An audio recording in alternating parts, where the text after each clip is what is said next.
If you look at a standard pregnancy timeline, the ultrasound schedule follows a highly predictable rhythm. In the first trimester, doctors check to confirm the exact due date. In the second, they measure the baby's general growth. And in the third, they monitor everything until delivery. These routine check-ins are designed to be efficient. Because public clinics handle massive daily patient loads, a standard scan is usually a quick look to make sure everything is generally on track. But there is an entirely different tier of ultrasound, called the detailed scan. This is an intensive, hour-long procedure performed exclusively by highly trained sonographers and specialists. While routine visits look at top-level numbers, the detailed scan is an exhaustive head-to-toe mapping of human anatomy. Instinctively, you might assume that if a doctor needs to measure something as tiny as a heart valve or a brain ventricle, they should wait.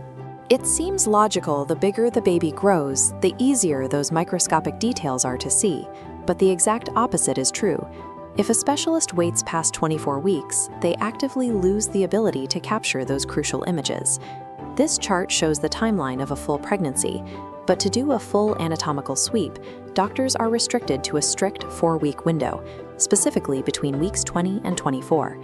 In the physics of fetal medicine, letting a baby get bigger doesn't give you a better view, it actually leaves you blind.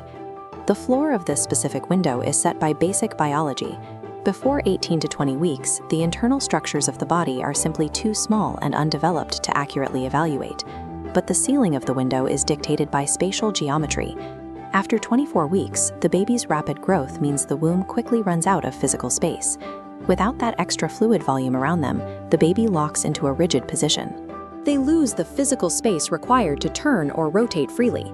That physical rotation is entirely non-negotiable for the specialist. To properly assess development, a doctor must physically compare the left side of the baby's body directly against the right side. The 20 to 24-week stretch is the only period where the organs are large enough to be clearly visible, yet the baby is still small enough to flip over for a complete 3-dimensional inspection. Once the doctor has a cooperative, mobile subject, they launch into a dense, hour-long diagnostic sprint. They start by measuring brain structures like the cerebellum, ventricles, and thalamus. Tracking down the spine, they verify straight alignment and seamless closure. At the core, they count 4 distinct heart chambers. Finally, they scan the abdomen to confirm placement of the kidneys and stomach. Finally, they sweep the extremities, counting individual arm and leg bones, tallying the fingers, and assessing external facial features like the eyes and ears. For 45 minutes, the womb acts as a temporary diagnostic laboratory, and the entire process hinges on the physical cooperation of the baby inside. Executing this exhaustive map correctly takes an incredibly trained eye and up to an hour of unbroken focus per patient. This chart illustrates the logistical reality of that time commitment. If a healthcare system requires a mandatory 60-minute procedure for every individual, it creates a mathematical bottleneck. Public healthcare systems operate on volume. In Malaysian government clinics, for example, doctors see massive crowds of expecting mothers every single day. If every single one of those routine visits was converted into a specialized hour-long exam, the sheer daily volume would cause the entire clinic system to collapse under the weight of time. Because of this logistical bottleneck, the detailed scan remains a highly recommended screening, but it is entirely optional rather than legally mandated.